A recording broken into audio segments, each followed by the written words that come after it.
So whenever you flip over your Deluxe, you'll have these back panels here. Some people try to replace a speaker in through here. You've got transformers and stuff in the way. So you can do it, but you end up having to, I think you even have to take the reverb tank out if you do it that way, which is not ideal whatsoever. So what we're gonna do is, I've actually got this little box here. I'm gonna stick the screws in there.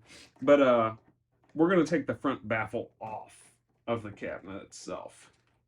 Or off the combo technically, right guys?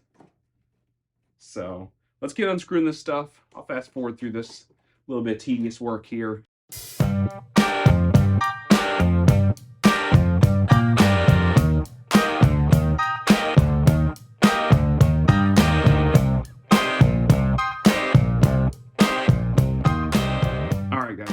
So now we've got the two covers off the back there.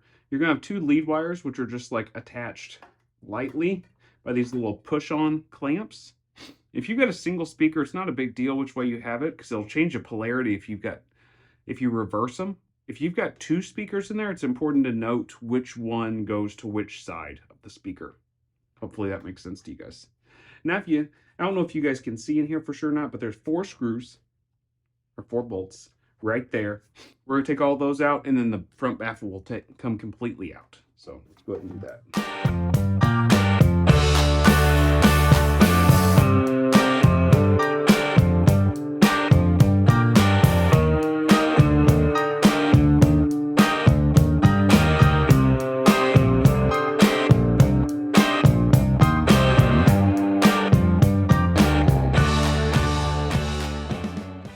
Now we've got the baffle screws out of it. We ought to be able to just pull the cabinet itself with the chassis and everything right out off the top of this thing, and the baffle and everything will come out. So here we go.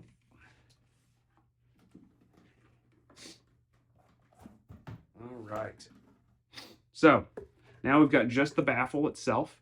So we need to get some wrenches to get these nuts undone off this, and we can go from there. So all right, as a note, it is a size 9 metric to get these off, is what appears to be fitting here for me. So we'll go ahead and get these all undone, and we'll go from there. I'll be back with you guys.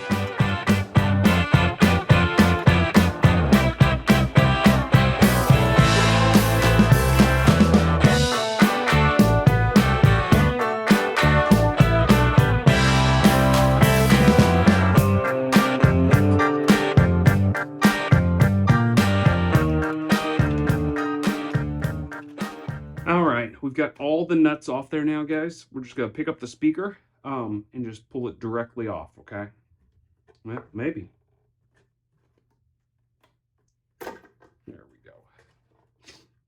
Wants to kind of stick on there.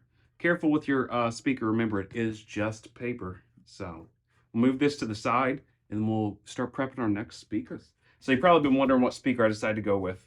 I know you saw the Warehouse guitar speaker logo on the side. Let's go ahead and get this thing pulled out.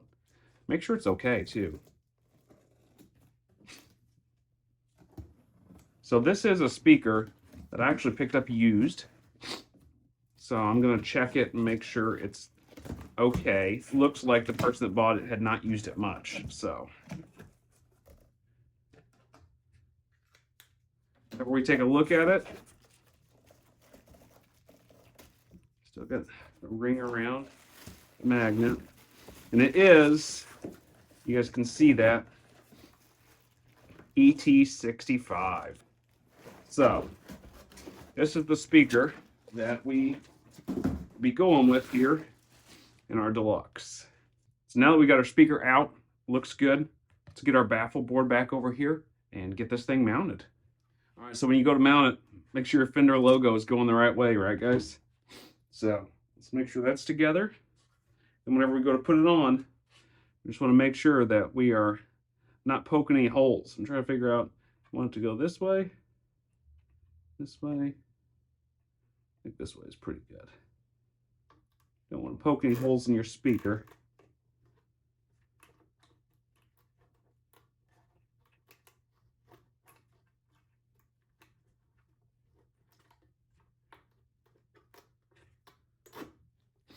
All right, we've got it pressed on there nice.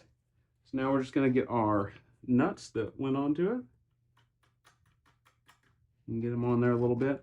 One thing with putting new speakers in, a lot of people make mistakes with, is they over tighten these nuts and they actually warp the speaker itself.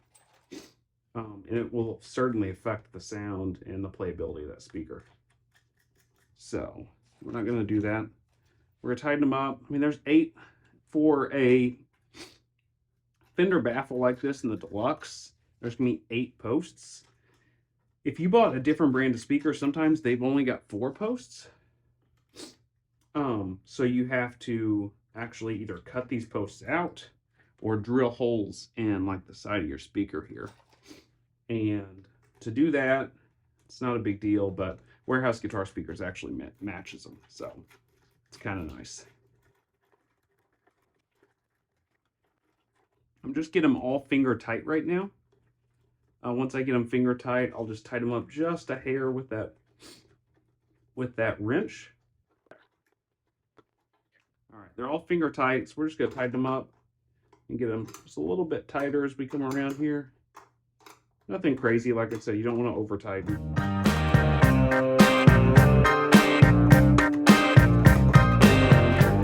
Now that we've got our speaker on there, it's nice and tight, we're going to put the cabinet back over the baffle. So let's get all that situated.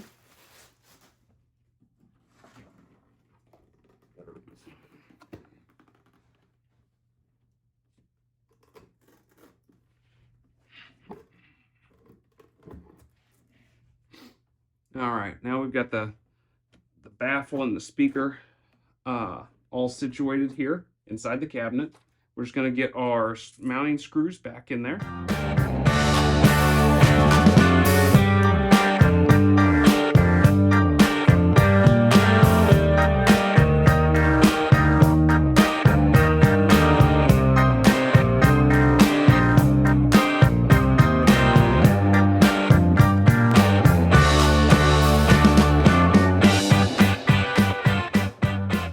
So we've got our 4 baffle screws back in. We're going to go ahead and plug in our speaker cable back again. Like I said, if it was a 2-speaker cabinet, we would be more concerned with like polarity. But since it's a single speaker cabinet, we don't have to worry about that. All right, so that's back in.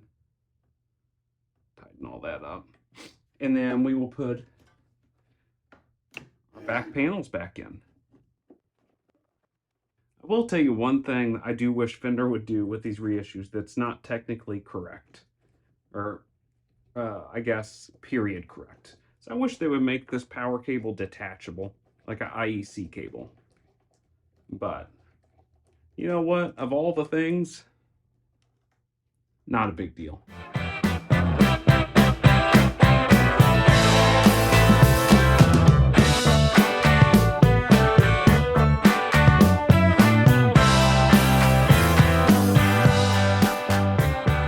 All right, guys, it's all back to order. Should be set to go now. And just making sure all that speaker cable's connected. Now we can flip this guy up and ought to be in good shape.